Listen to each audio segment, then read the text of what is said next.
Hydraa commissioner Ranganath gunmen ఆత్మహత్య యత్నం చేశాడు.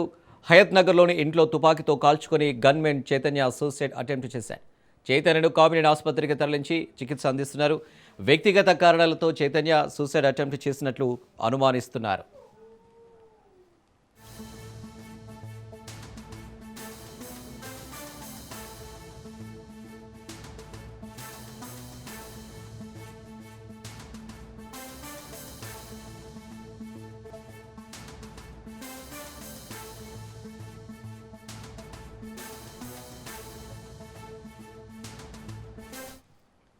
హైడ్రా కమిషనర్ రంగనాథ్ గన్మెన్ ఆత్మహత్య చేశాడు.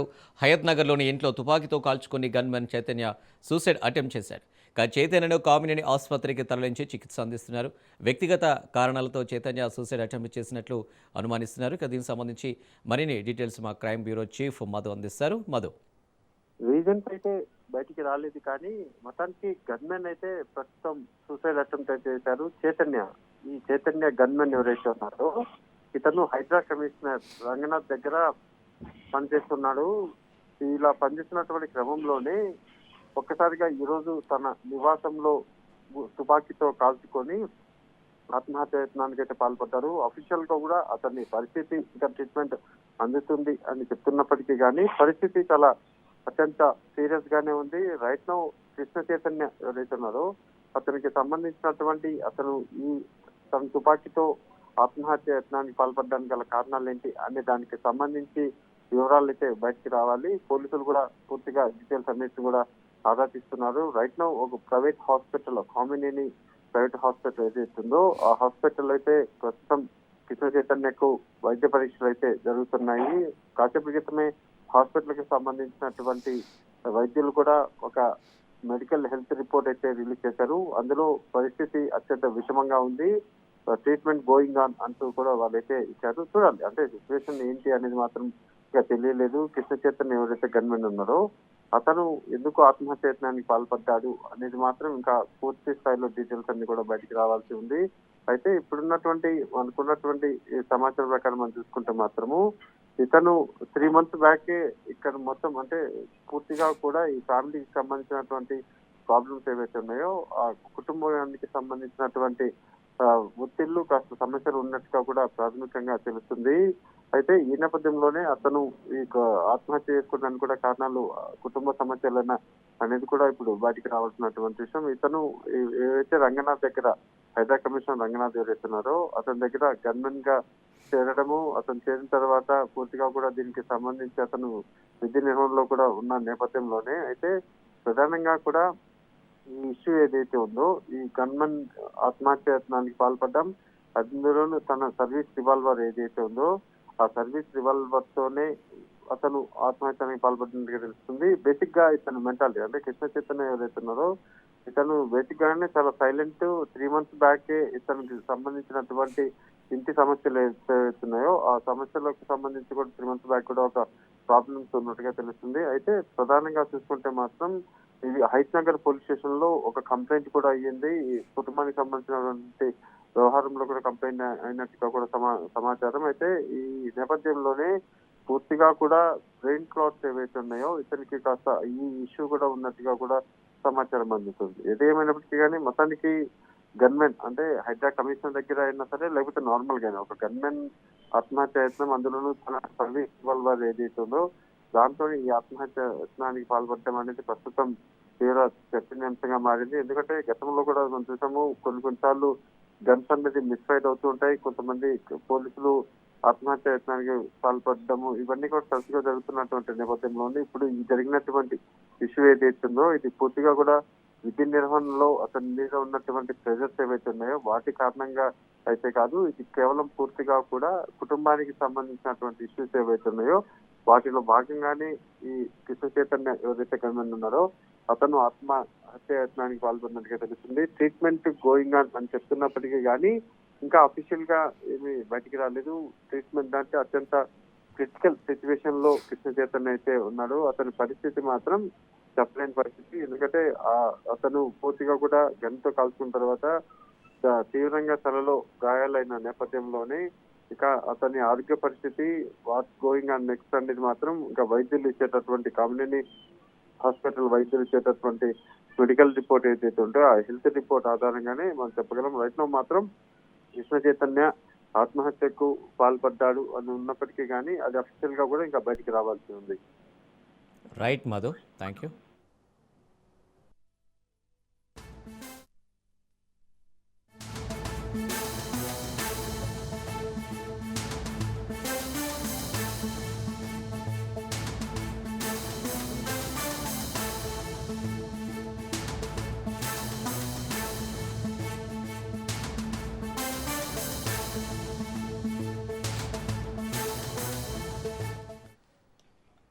Breaking news. సిద్దిపేట జిల్లాలో విషాదం చోటు చేసుకుంది. పురుగుల మందు తాగి దంపతులు ఆత్మహత్య చేసుకున్నారు. ఈ విషాదకర సంఘటన బెజ్జంకి మండలం దాచరంలో చోటు చేసుకుంది. గ్రామానికి చెందిన వడ్లకొండ శ్రీహర్ష రుక్మిణి దంపతులు బెజ్జంకిలో వస్త్ర దుకాణం నిర్వహిస్తూ కుటుంబాన్ని పోషించుకుంటున్నారు. శ్రీహర్ష తనను మధ్యవర్తిగా ఉండి అనిల్ అనే వ్యక్తికి లక్షల్లో అప్పు ఇప్పించాడు. డబ్బులు తిరిగి ఇవ్వాలని ఎన్నిసార్లు అడిగినా అనిల్ స్పందించలేదు. దీంతో అప్పు ఇచ్చిన అభిషేక్, రాజశేఖర్, భూపతి, శ్రీనివాసులు శ్రీహర్షను బెదిరించారు. దీంతో మనస్తాపం చెందిన శ్రీహర్ష దంపతులు పురుగుల మందు తాగి బలవన్ మరణానికి పాల్పడ్డారు. గమనించిన స్థానికులు దవాఖానకు తరలించగా అప్పటికే రుక్మిణి మరణించగా శ్రీహర్ష చికిత్స పొందుతూ మరణించాడు. పోలీసులు కేసు నమోదు చేసుకుని దర్యాప్తు చేస్తున్నారు.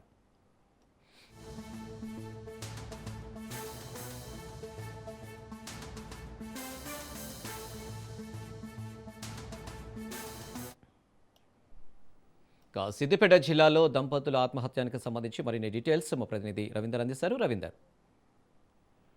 అనిల్ అప్పుల బాధ భరించలేక గడ్డి మందు త్రాగి దంపతుల ఆత్మహత్య చేసుకున్న ఒకవైపు ఆ విలేజ్ లో కలకలం రేగిందని చెప్పవచ్చు. సిద్దిపేట జిల్లా బెజ్జంకి మండలం దాచారం గ్రామానికి చెందిన వడ్లకొండ శ్రీహర్ష రుక్మిణి అదే గ్రామానికి చెందిన దాదాపు ఒక 4 వ్యక్తుల వద్ద కూడా డబ్బులైతే అప్పుగా తీసుకోవడం జరిగింది. ఆ అప్పుగా తీసుకున్న డబ్బులను కూడా ఒకవైపు వేరే వాళ్లకు 10 రూపాయల చొప్పున కూడా వడ్డీకి ఇవ్వడం తోటి అది కాస్త ఒకవైపు గడువుకు రావడం తోటి వాళ్ళకు సంబంధించి డబ్బులను ఇవ్వాలనే కోణంలో కూడా నిన్న బెదిరింపులకు కూడా గుర్తు చేయడం జరిగింది. కంపల్సరీ డబ్బులు ఇవ్వాలి, లేకపోతే మీ ఇల్లు లేదంటే మీ షాపులు జప్తు చేస్తామనే కోణంలో కూడా వాళ్ళు చెప్పడం తోటి వీళ్ళు ఏం చేయాలనో దిక్కుతోచని పరిస్థితుల మధ్య మాత్రం ఎవరికైతే వీళ్ళు డబ్బులు ఇప్పించారో అనిల్ ను ఒకవైపు వాళ్ళను డబ్బులు ఇవ్వాలని కూడా అడగడం జరిగింది. పల్లె అనిల్ సంబంధించి వాళ్ళు ఇప్పించారు కాబట్టి వాళ్ళని అడిగితే వాళ్ళు డబ్బులకు సంబంధించి ఏ విషయం కూడా మాట్లాడకపోవడంతో వీళ్ళిద్దరు మనస్తాపానికి గురై కూడా ఇంట్లోనే పురుగుల మందు సేవించి ఆత్మహత్యకు పాల్పడడం జరిగింది. వారిద్దరు కూడా మృతి చెందారు. వాళ్ళకి పాప ఉంది. ఆ పాప పరిస్థితి విషమంగా ఉంది. సిద్దిపేట ఆసుపత్రిలో ఒకవైపు చికిత్స పొందుతున్న పరిస్థితి కనబడుతుంది. వీళ్ళిద్దరిని మాత్రం ఇక్కడ కరీంనగర్ సంబంధించిన ప్రభుత్వ ఆసుపత్రికి తరలించారు.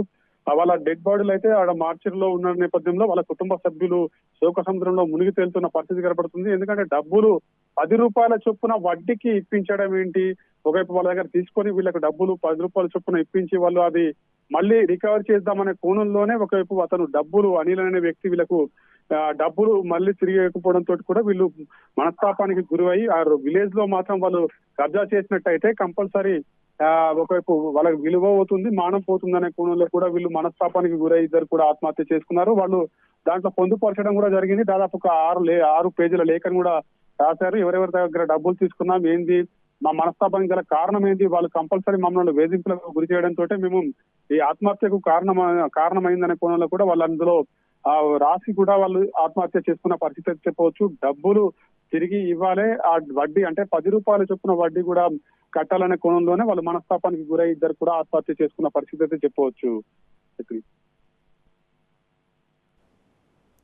Right Ravinder, thank you. తాడపల్లిలోని వైఎస్ఆర్సీపీ కేంద్ర కార్యాలయంలో వైఎస్ జగన్మోహన్ రెడ్డి పుట్టినరోజు వేడుకలు ఘనంగా నిర్వహించారు. జగన్ పుట్టినరోజు సందర్భంగా ఆ పార్టీ కోఆర్డినేటర్ సజ్జల రామకృష్ణారెడ్డి భారీ కేక్ కట్ చేశారు. ఈ వేడుకల్లో ఎమ్మెల్సీ లెల్ల అప్పిరెడ్డి, మేయర్ భాగ్యలక్ష్మి, మాజీ మంత్రి వెల్లంపల్లి శ్రీనివాస్, మురుగుడు హనుమంతరావు, కల్పలతారెడ్డి, దుంతిరెడ్డి వేమారెడ్డి, గౌతమ్ రెడ్డి తదితరులు పాల్గొన్నారు. ఈ సందర్భంగా సజ్జల రామకృష్ణారెడ్డి ప్రసంగించారు. 5 దశాబ్దాల్లో జరగాల్సిన అభివృద్ధిని జగన్ 5 ఏళ్లలోనే చేసి చూపించారని, ఒక ప్రణాళికబద్ధంగా రూపొందించిన విధానాలతోనే అది సాధ్యమైందన్నారు. రాష్ట్ర అభివృద్ధి, ప్రజల అభివృద్ధి కోసం పనిచేసిన నేత జగన్ అన్నారు. ప్రతిపక్షంలో ఉన్న ప్రజల కోసమే జగన్ పోరాటాలు చేశారన్నారు.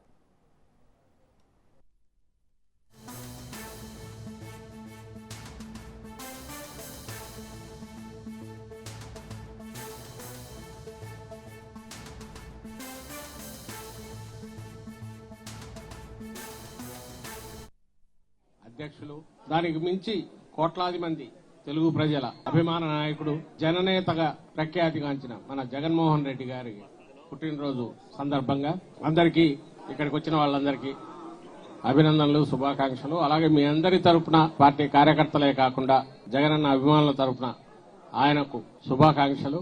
ఆయన 100 ఏళ్ల పాటు ఆయురారోగ్యాలతో ఈ రాష్ట్రానికి, భారతదేశానికి సేవలు చేసే విధంగా దేవుడు ఆయనకు పూర్తి ఆయురారోగ్యాలు ఇవ్వాలని, ఆశీస్సులు ఇవ్వాలని ప్రార్థిస్తున్నాను, కోరుకుంటున్నాను.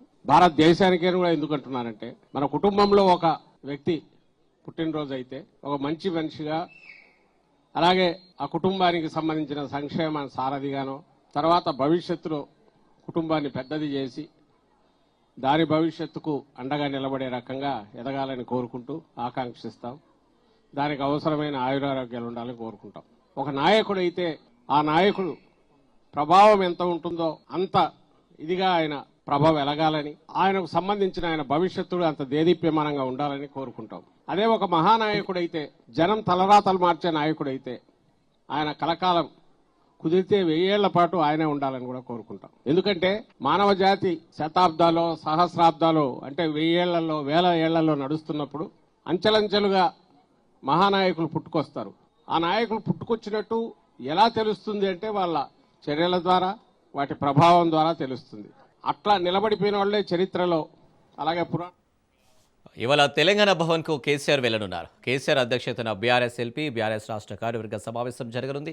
సమావేశానికి బీఆర్ఎస్ ఎంపీలు, ఎమ్మెల్యేలు, జిల్లా పార్టీ అధ్యక్షులు హాజరు కానున్నారు.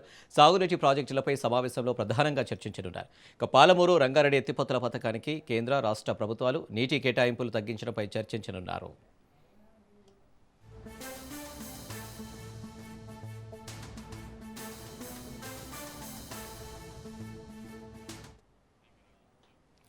ప్రభుత్వ వైఫల్యాలపై పోరాటానికి గులాబీ దళం సిద్ధమవుతుంది. ఈ మేరకు ఉద్యమ కార్యాచరణ రూపొందించనున్నారు.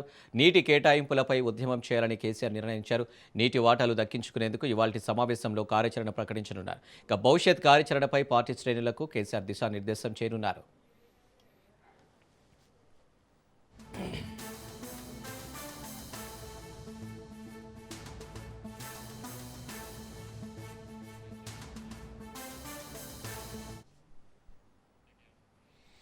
ఇవాళ తెలంగాణ భవన్కు కేసీఆర్ రానున్నారు. దీనికి సంబంధించి మరిన్ని డీటెయిల్స్ మా ప్రతినిధి సైదులు అందిస్తారు. సైదులు.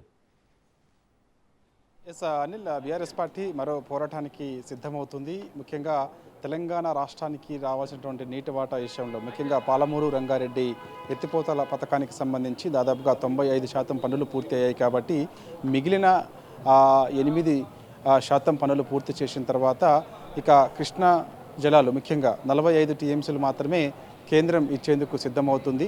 అందుకు రాష్ట్ర ప్రభుత్వం, ఇప్పుడున్నటువంటి కాంగ్రెస్ ప్రభుత్వం అంగీకరించే విధంగా అవలంబిస్తుంది. సో ఇది పూర్తిగా తెలంగాణకు తీవ్ర అన్యాయం చేసినట్టు అవుతుంది.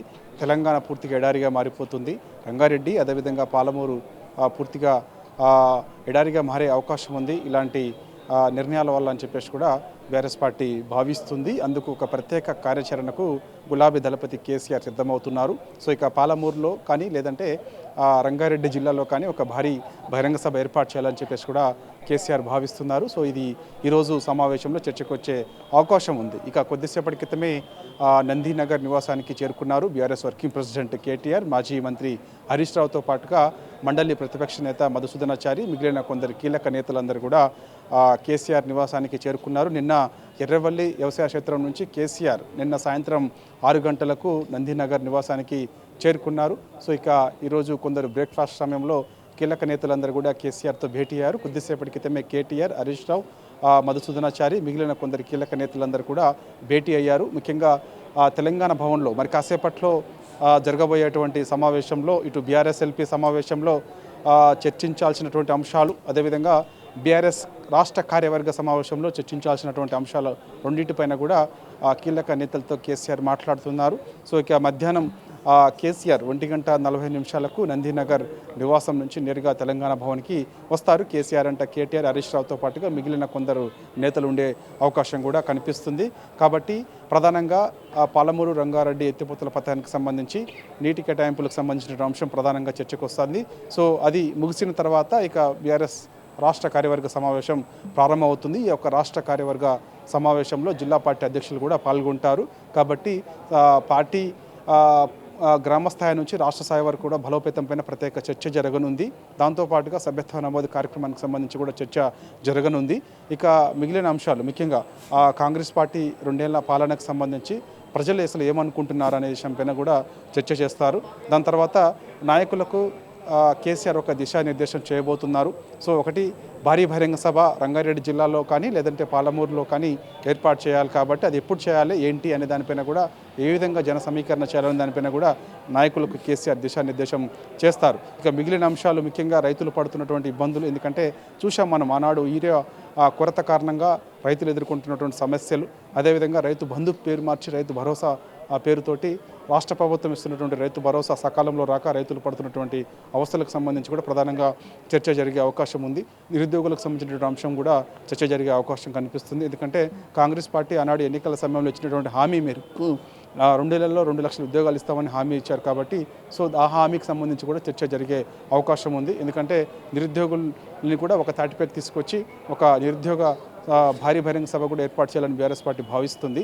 కాబట్టి సో ఆ అంశం కూడా ప్రధానంగా చర్చ చేసే అవకాశం కూడా కనిపిస్తుంది. దాని తర్వాత సాయంత్రం 6 గంటలకు కేసీఆర్ మీడియా సమావేశం ఉంటుందని చెప్పేసి కూడా మనకి విశ్వసనీయ సమాచారం మాత్రమే. చూడాలి మరి కేసీఆర్ మీడియా సమావేశం ఉంటుందా ఉండదా అనేది కూడా మరి కాసేపట్లో మనకి తెలిసే అవకాశం అయితే ఉంది. చాలా రోజుల తర్వాత మీడియా ముందుకు కేసీఆర్ వస్తున్నారు. కేసీఆర్ ఏం మాట్లాడబోతున్నారు, ఏం చెప్తారు అనేది కూడా సర్వత్రా ఆసక్తి. 2 తెలుగు రాష్ట్రాల్లో కూడా సర్వత్రా ఆసక్తి. కాబట్టి సో దాదాపుగా మీడియా సమావేశం ఉండే అవకాశమే కనిపిస్తుంది. చూడాలి మరి ఇక ఉంటుందా ఉండదా అనేది. కాబట్టి ఇక ఈ యొక్క బీఆర్ఎస్ఎల్పీ సమావేశం, అదేవిధంగా బీఆర్ఎస్ రాష్ట్ర కార్యవర్గ సమావేశానికి సంబంధించినటువంటి అంశాలు చర్చించిన తర్వాత తీసుకున్నటువంటి నిర్ణయాలు, అదేవిధంగా ఒక దిశానిర్దేశం కేసీఆర్ నాయకులకు ఒక దిశానిర్దేశం చేసినటువంటి అంశాలు అవన్నీ కూడా మనకి ఎవరో ఒకరు మీడియా ముందుకు వచ్చి కూడా చెప్పే అవకాశం అయితే కనిపిస్తుంది. ఆల్రెడీ మనకి ముందే చెప్పడం కూడా జరిగింది మీడియాకు.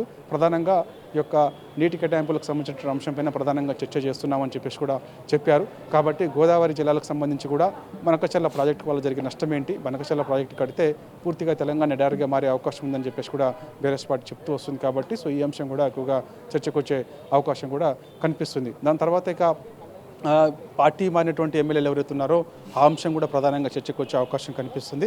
ఎందుకంటే సుప్రీంకోర్టు ఇచ్చినటువంటి తీర్పు ఆధారంగా ఖచ్చితంగా పార్టీ మారినటువంటి ఎమ్మెల్యేలపైన అర్హత వేటు వేసే అవకాశం ఉన్న నేపథ్యంలో ఖచ్చితంగా ఆ అంశం కూడా ప్రధానంగా చర్చకు వచ్చే అవకాశం ఉంది. ఒకవేళ ఆ వేటు పడితే ఏ విధంగా ఉప ఎన్నిక ఎదుర్కోవాలి ఏంటనే దానిపైన కూడా ఈ యొక్క బీఆర్ఎస్ రాష్ట్ర కార్యవర్గ సమావేశంలో చర్చిస్తారు. దాని తర్వాత ఇక శీతాకాల సమావేశాలను కూడా రాష్ట్ర ప్రభుత్వం ఏర్పాటు చేసేందుకు సిద్ధమవుతుంది. కాబట్టి ఈ యొక్క శీతాకాల సమావేశంలో కూడా ప్రభుత్వ తీరు నిన్నగట్టేందుకు, అసెంబ్లీ సాక్షిగా ప్రభుత్వ తీరు నిన్నగట్టేందుకు సిద్ధం కావాలని చెప్పేసి కూడా ఎమ్మెల్యేలకు ఎమ్మెల్సీలకు కేసీఆర్ ఒక దిశానిర్దేశం చేసే అవకాశం కనిపిస్తుంది. ప్రధానంగా కొన్ని అంశాలపైన పట్టుబట్టే అవకాశం కూడా కనిపిస్తుంది. ఎందుకంటే హైదరాబాద్లో ఉన్నటువంటి ఎల్టీపీ పాలసీ కారణంగా మొత్తం 9,000కు పైగా ఉన్నటువంటి పారిశ్రామిక భూములను కొందరికి కట్టబట్టే ప్రయత్నం రాష్ట్ర ప్రభుత్వం చేస్తుందని బీఆర్ఎస్ పార్టీ ఆరోపణ చేస్తుంది. సో ఈ అంశాలు కూడా ప్రధానంగా చర్చ చేయాలని చెప్పేసి కూడా భావిస్తున్నారు. సో కాంగ్రెస్ పార్టీ తీసుకున్నటువంటి నిర్ణయాలు ముఖ్యంగా సో ఆ నిర్ణయాలకు సంబంధించి కూడా ప్రజలకు పడుతున్నటువంటి ఇబ్బందులు ఏవైతే ఉన్నాయో అవి గుర్తించి సో వాటిపైన ప్రత్యేక ఫోకస్ చేయాలని చెప్పేసి కూడా బీఆర్ఎస్ పార్టీ భావిస్తుంది. ఈ అంశాలపైన కూడా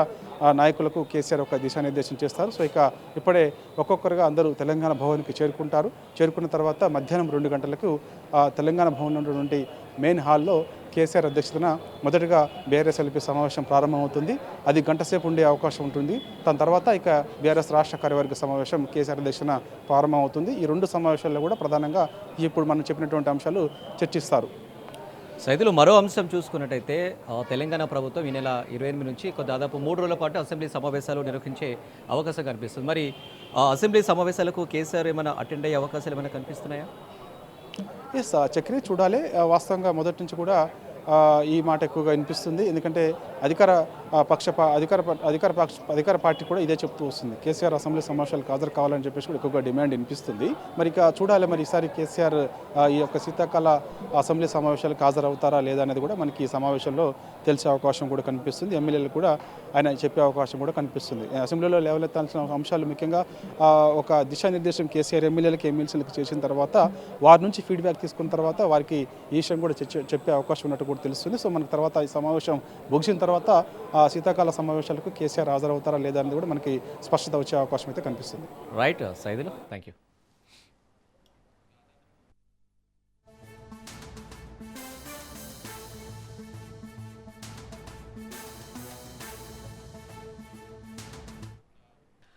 రేపు మంత్రులతో సీఎం రేవంత్ రెడ్డి సమావేశం కానున్నారు. బంజారాహిల్స్ కమాండ్ కంట్రోల్ సెంటర్లో భేటీ అవుతారు. ఇక పంచాయతీ ఎన్నికలపై ఫలితాలపై నియోజకవర్గాల వారీగా సమీక్ష నిర్వహించనున్నారు. అలాగే శీతాకాల అసెంబ్లీ సమావేశాల నిర్వహణపై కూడా ఇక తేదీలు అంశాలపై నిర్ణయం తీసుకునే అవకాశం ఉంది. ఎంపీడీసీ జెడ్పీడీసీ ఎన్నికల్లో 42% బీసీ రిజర్వేషన్ల అంశంపై కూడా చర్చ సాగుతుంది. ఇక సొసైటీ పాలక మండలకు ఎన్నికల నిర్వహణపై నిర్ణయం తీసుకునే అవకాశం ఉంది. ఇక కార్పొరేషన్ చైర్మన్ల భర్తీపై కూడా మంత్రులతో చర్చించనున్నారు సీఎం. ఐఏఎస్ ఐపీఎస్ అధికారుల పనితీరు బదిలీలపై చర్చించే కూడా అవకాశం ఉంది.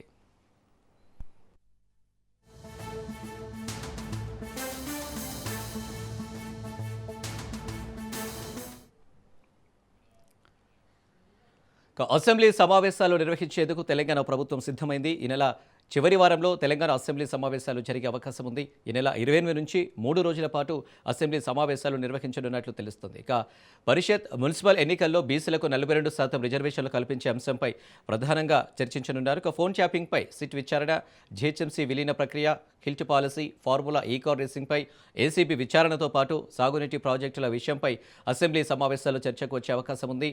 పార్టీ ఫిరాయింపు, ఎమ్మెల్యేల అనర్హత విషయంలో అసెంబ్లీ స్పీకర్ తీసుకున్న నిర్ణయంపై కూడా చర్చించే ఛాన్స్ ఉంది.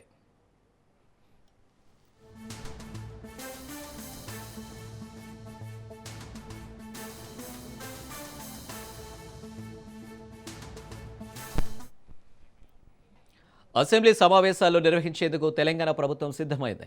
ఈ నెల చివరి వారంలో తెలంగాణ అసెంబ్లీ సమావేశాలు జరిగే అవకాశం ఉంది. ఈ నెల 28 నుంచి 3 రోజుల పాటు అసెంబ్లీ సమావేశాలు నిర్వహించనున్నట్లు కూడా తెలుస్తుంది. ఇక పరిషత్ మున్సిపల్ ఎన్నికల్లో బీసీలకు 42% రిజర్వేషన్లు కల్పించే అంశంపై ప్రధానంగా చర్చించనున్నారు. అలాగే ఫోన్ ట్యాపింగ్పై సిట్ విచారణ, జీహెచ్ఎంసీ విలీన ప్రక్రియ, హిల్ట్ పాలసీ, ఫార్ములా ఈ-కార్ రేసింగ్పై ఏసీబీ విచారణతో పాటు సాగునీటి ప్రాజెక్టుల విషయంపై అసెంబ్లీ సమావేశాల్లో చర్చకు వచ్చే అవకాశం ఉంది.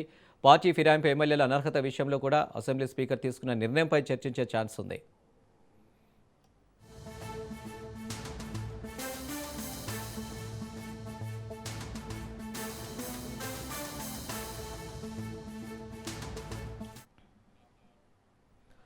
సోనియా గాంధీకి కేంద్ర మంత్రి కిషన్ రెడ్డి బహిరంగ లేఖ రాశారు. రాష్ట్రంలో కాంగ్రెస్ 6 గ్యారెంటీల అమలును ప్రశ్నిస్తూ కిషన్ రెడ్డి లేఖ రాశారు. తెలంగాణ అసెంబ్లీ ఎన్నికల ప్రచారం సమయంలో తుక్కుగూడలో నిర్వహించిన కాంగ్రెస్ సభలో అభయహస్తం పేరిట కాంగ్రెస్ పార్టీ రూపొందించిన మేనిఫెస్టోను ఆవిష్కరించడమే కాకుండా అధికారంలోకి వచ్చిన వెంటనే 6 గ్యారెంటీలు అమలు చేస్తామని ప్రకటించారు. అధికారం చేపట్టి 2 ఏళ్లు పూర్తి చేసుకున్న కాంగ్రెస్ పార్టీ 6 గ్యారెంటీల అమలు గురించి ఏనాడైనా తెలుసుకునేందుకు ప్రయత్నించారా? కనీసం సీఎం రేవంత్ మిమ్మల్ని కలిసిన సమయంలోనైనా వాటి అమలు గురించి అడిగి తెలుసుకున్నారని కిషన్ రెడ్డి లేఖలో ప్రశ్నించారు. ఎన్నికల సమయంలో ఇచ్చిన హామీలు అమలు చేయకపోతే కాంగ్రెస్ పాలిట భస్మాసుర హస్తంగా మారుతాయని కిషన్ రెడ్డి హెచ్చరించారు.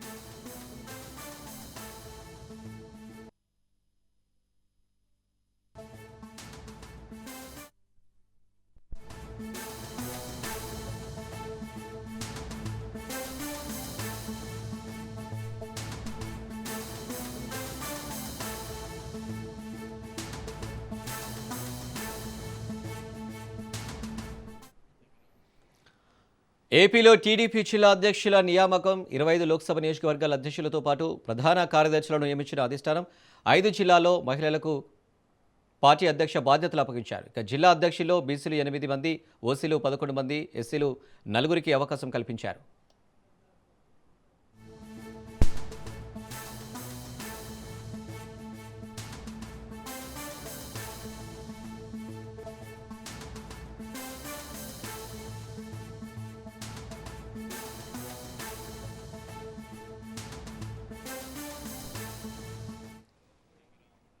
ఏపీలో టీడీపీ జిల్లా అధ్యక్షులను నియమించారు. 25 లోక్సభ నియోజకవర్గాల అధ్యక్షులతో పాటు ప్రధాన కార్యదర్శులను అధిష్టానం నియమించింది. 5 జిల్లాల్లో మహిళలకు పార్టీ అధ్యక్ష బాధ్యతలు అప్పగించారు. ఇక జిల్లా అధ్యక్షుల్లో బీసీలు 8 మంది, ఓసీలు 11 మంది, ఎస్సీలు 4కి అవకాశం కల్పించారు.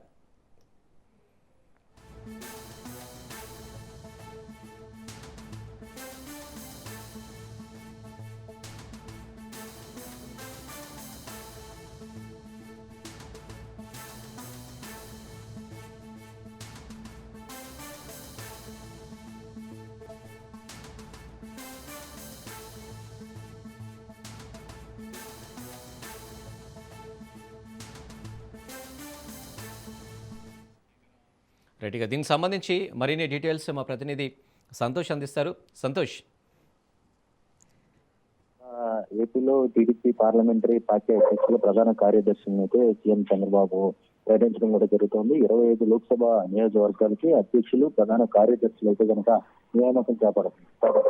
ఏదైతే గతం నుంచి కూడా సీఎం చంద్రబాబు నాయుడు పార్టీ ఆఫీస్కి వారంలో ఒక రోజు వెళ్తూ కూడా ఈ యొక్క కమిటీలపై కూడా ప్రత్యేక శ్రద్ధ సాధించడం కూడా జరుగుతోంది. ఎందుకంటే ఈ యొక్క జిల్లా అధ్యక్షులను ఎన్నుకోవడంలో ఎంతో కీలకంగా వ్యవహరించడం, 3-man కమిటీ అనేది ఏర్పాటు చేయడం, దీనికి సంబంధించి ఎంతో కసరత్తు అనేది కూడా చేయడం కూడా జరుగుతోంది. దీనికి సంబంధించి జిల్లాల్లో ఎవరెవరు చురుకుగా పార్టీలో పనిచేస్తున్నారు వీటన్నిటిపై కూడా ఒక నివేదిక అనేది తెప్పించుకొని దీంతో కూడా పూర్తి స్థాయిలో ఎస్సీ, ఎస్టీ, అదేవిధంగా ఓసీ, బీసీ మైనారిటీకి సంబంధించినటువంటి వారిని అయితే కనుక ఎన్నుకోవడం కూడా జరుగుతోంది. దీనికి సంబంధించి పూర్తి స్థాయిలో గతం నుంచి కూడా ఎవరెవరు కీలకంగా వ్యవహరించారు వీటన్నిటిపై కూడా ఒక ప్రత్యేకమైనటువంటి శ్రద్ధ పెట్టడంతో పాటు అక్కడ ఒక 3-man కమిటీ ఏర్పాటు చేసి దీనికి సంబంధించినటువంటి అంశాలన్నింటినీ కూడా పర్యవేక్షించడం, అదేవిధంగా నివేదిక తెప్పించిన అనంతరం కూడా ఇటు మంత్రి నారా లోకేష్ కావచ్చు, రాష్ట్ర అధ్యక్షులు పల్లా శ్రీనివాస్ కావచ్చు, వీరందరూ ఆధ్వర్యంలో అయితే కనుక ఈ కమిటీని అయితే కనుక పూర్తి జిల్లా అధ్యక్షులను అయితే కనుక ప్రకటించడం కూడా జరుగుతుంది. ప్రస్తుతం చూసుకున్నట్లయితే కనుక ఇటు అనకాపల్లి పార్లమెంట్ లో ఏదైతే బొత్తుల తాతయ్యతో పాటు అదేవిధంగా ప్రధాన కార్యదర్శి లాలం కాల్సినాయుడు, ఇలా మొత్తం 25 మంది అయితే కనుక ఇక పార్లమెంటు అధ్యక్షులు, ప్రధాన కార్యదర్శికి సంబంధించినటువంటి వారందరినీ అయితే కనుక ఇక ఎన్నుకోవడం కూడా జరుగుతూ ఉంది. దీనికి సంబంధించి ఇక పరిపాలనా సౌలభ్యం వరకు అదేవిధంగా పార్టీ బలోపేతం వరకు పూర్తి స్థాయిలో కృషి చేసేందుకు కూడా ఇటు చంద్రబాబు నాయుడు ముందుగానే శుభాకాంక్షలు తెలియజేయడం కూడా జరుగుతూ ఉంది. అయితే జిల్లా అధ్యక్షుల్లో బీసీలు అయితే కనుక ఒక 8 మంది, అదేవిధంగా మైనారిటీ 1, ఓసీ 11, ఎస్సీ 4, ఎస్టీ 1గా అయితే కనుక అవకాశం కల్పించడం కూడా జరుగుతూ ఉంది. అయితే జిల్లా అధ్యక్షులతో పాటు ప్రధాన కార్యదర్శి నియామకం చేపట్టినటువంటి నేపథ్యంలోనే ఇక పూర్తి స్థాయిలో అయితే కనుక ఇక గ్రౌండ్ లెవెల్లో పనిచేసేందుకు ఈ అయితే కనుక దిశానిర్దేశం అనేది చేయడం కూడా జరిగిందని. అంటే సంతోష్ చూసుకోవచ్చు, ఇప్పుడు టీడీపీ జిల్లా అధ్యక్షుల నియామకంలో దాదాపు సీనియర్ నాయకులే ఉండే అవకాశం ఉందా, లేదంటే ఏ విధంగా నియమిస్తున్నారు? గతంలో నుంచి కూడా సీనియర్ నాయకులతో పాటు యువకులకి కూడా ఎక్కువ అవకాశం కల్పించినట్టు కూడా తెలుస్తా ఉంది. ఎందుకంటే ఏదైతే కొంతమంది పదవి త్యాగాలు చేశారు, అంటే శాసనసభ కూటమిలో ఉన్నటువంటి నేపథ్యంలోనే కొంతమంది ఎమ్మెల్యేలుగా పూర్తి చేయాల్సినటువంటి నేపథ్యంలోనే కేటాయించినటువంటి వారిని అయితే కనుక ప్రధానంగా గుర్తించడం కూడా జరుగుతుంది. ఏదైతే ఇటు నర్సాపురం చూసుకున్నట్లయితే కనుక మంతెన రామరాజు, అంటే ఇప్పుడు ప్రస్తుతం ఏపీఐసి సంబంధించి చైర్మన్ గా వ్యవహరిస్తున్నటువంటి నేపథ్యంలోనే ఇటు ఆయన సీట్ ని త్యాగం చేసి రఘురామకృష్ణరాజు ఇవ్వడం, దీంతో ఇలాంటి వారి వ్యక్తులు అయితే కనుక ఎవరైతే ఉన్నారో వారికి ప్రధానమైనటువంటి అంశాలు ఇవ్వడం కూడా జరుగుతుంది. ఇటు విజయవాడ చూసుకున్నట్లయితే కనుక గద్దె అంక, అంటే ఇటు విజయవాడ తూర్పు నియోజకవర్గ ఎమ్మెల్యే గద్దె రామ్మోహన్ రావు భార్య సతీమణి అయినటువంటి గద్దె అంతరాలు అయితే కనుక ఇవ్వడం కూడా జరుగుతూ ఉంది. అంటే గతంలో జిల్లా డిస్ట్రిక్ట్ చైర్పర్సన్ గా అయితే కనుక చేసినటువంటి నేపథ్యంలోనే సీనియర్ నాయకులకి అవకాశం కల్పించడం. ఎందుకంటే సీనియర్ నాయకులు జిల్లా అధ్యక్షులుగా ఉంచి ప్రధాన కార్యదర్శులకి అయితే కనుక కొత్త వారికి అయితే కనుక అవకాశం కల్పించడం. ఎందుకంటే యువతకి ఎక్కువగా ప్రాధాన్యత ఇస్తే మాత్రం ఇక పూర్తి స్థాయిలో యువతను కలుపుకుంటూ ముందుకెళ్లే విధంగా అయితే పనిచేస్తారన్న ఆలోచనతో అయితే కనుక ఈ యొక్క 3-man కమిటీ పనిచేయడం కూడా జరుగుతుంది. ఇందులో భాగంగా ఇటు ఉపాధ్యక్షులు అదేవిధంగా జిల్లా అధ్యక్షులతో పాటు సభ్యులకి కూడా పూర్తి స్థాయిలో ఇప్పుడు ఇంకా సభ్యులతో కూడా ఎన్నుకునే అవకాశాలు ఎక్కువ కనబడతా ఉన్నాయి. ఎందుకంటే ఇటు సభ్యుల్లో కూడా కీలకమైనటువంటి వ్యక్తులకు అవకాశం ఇచ్చే అవకాశాలు ఎక్కువగా కనబడతా ఉన్నాయి. త్యాగాలు ఎవరైతే ఎప్పటి నుంచో కూడా పార్టీ కోసం కృషి చేసినటువంటి వారికి కూడా ఎక్కువ పెద్దపీట వేసినటువంటి పరిస్థితులు కూడా కనబడతా ఉన్నాయి. ఇటు జ్యోతుల నవీన్ కావచ్చు, అదేవిధంగా బడేటి రాధాకృష్ణ, కిమిడి నాగార్జున, ఇటువంటి వారికి అయితే కనుక ఎక్కువ అధ్యక్షులుగా ప్రాధాన్యత ఇవ్వడం కూడా జరుగుతూ ఉంది.